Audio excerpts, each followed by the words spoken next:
आपण सर्वांना माझा नमस्कार। माझे नाव आहे चव्हाण वैष्णवी संजय। माझ्या कॉलेजचे नाव आहे प्रभात महाविद्यालय निधोना आणि माझा वर्ग आहे BSc सेकंड इयर। मी आज एका अत्यंत महत्त्वाच्या विषयावर बोलणार आहे, तो म्हणजे केंद्र शासन व राज्य शासन यांच्या विविध प्रकारच्या शिष्यवृत्ती आणि त्याची केलेली आपण अंमलबजावणी। तर खऱ्या अर्थाने ज्ञान हे खरे शस्त्र आहे आणि शिक्षण हे बळ आहे। ज्ञान हे शस्त्र, शिक्षण हे बळ।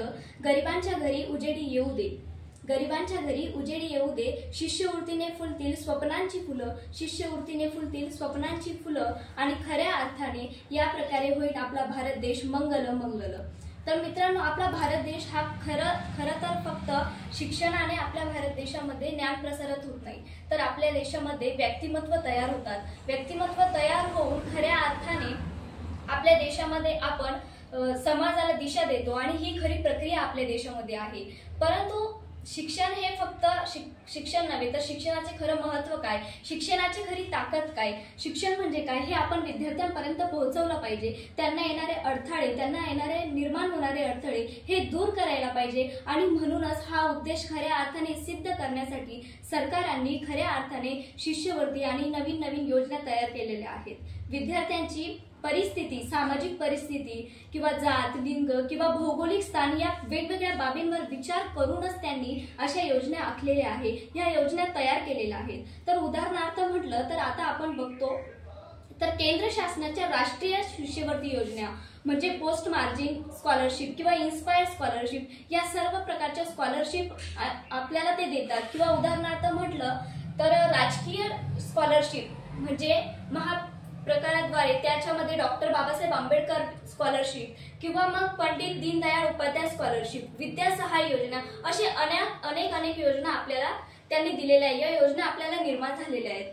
परंतु आपल्याला पोटाची खळगी भरायची आणि आपल्या गावोगावी शिक्षण निर्माण करायचंय, गावोगावी शिक्षण द्यायचंय। योजना शासनाने आखली आणि ज्ञानज्योत मिळाली घरी, ज्ञानज्योत मिळाली घरी। शिष्यवृत्तीने बळ मिळते आणि आपल्या स्वप्नांना पंख मिळते, स्वप्नांना उंच भरारी मिळते आणि म्हणून आपण भारत माताच्या लेकरांनी आपले स्वप्न हे निर्माण केले पाहिजे आणि म्हणून ही योजना निर्माण केलेली आहे।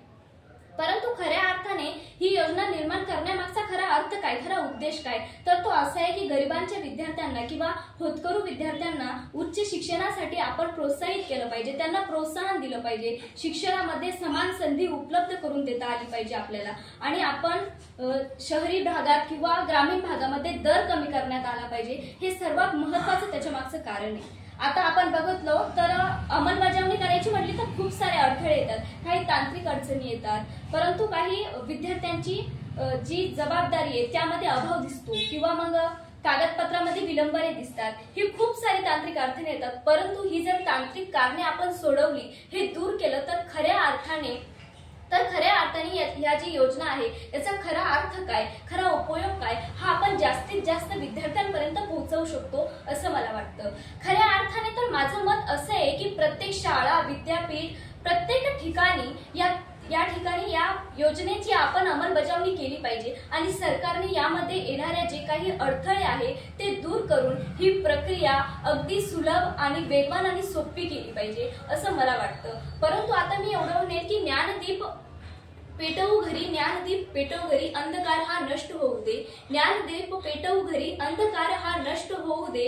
खऱ्या अर्थाने तुमच्या योजनांनी विद्यार्थ्यांना पंख मिळू दे, विद्यार्थी उज्ज्वल होऊ दे आणि खऱ्या अर्थाने त्यांच्या प्रयत्नांना यश मिळू दे, स्वप्नांना मिळो गती आणि शिष्यवृत्तीने सजावी या भारताची प्रगती। मी सर्वांना जाता जाता शेवटी एवढंच सांगेल की आपल्याला शासनाने जी ही मदत केली आहे तर ही मदत ही एक फक्त मदत नाही, तर आपल्या स्वप्नांना मिळालेले एक नवीन पंख आहे आणि आपण सर्वांनी या योजनेचा खऱ्या अर्थाने लाभ घेऊन आणि शिक्षणाद्वारे आपलं स्वतःचं आणि आपल्या देशाचं भविष्य उज्ज्वल करावं एवढंच मी तुम्हाला सांगेल। जय हिंद, जय भारत।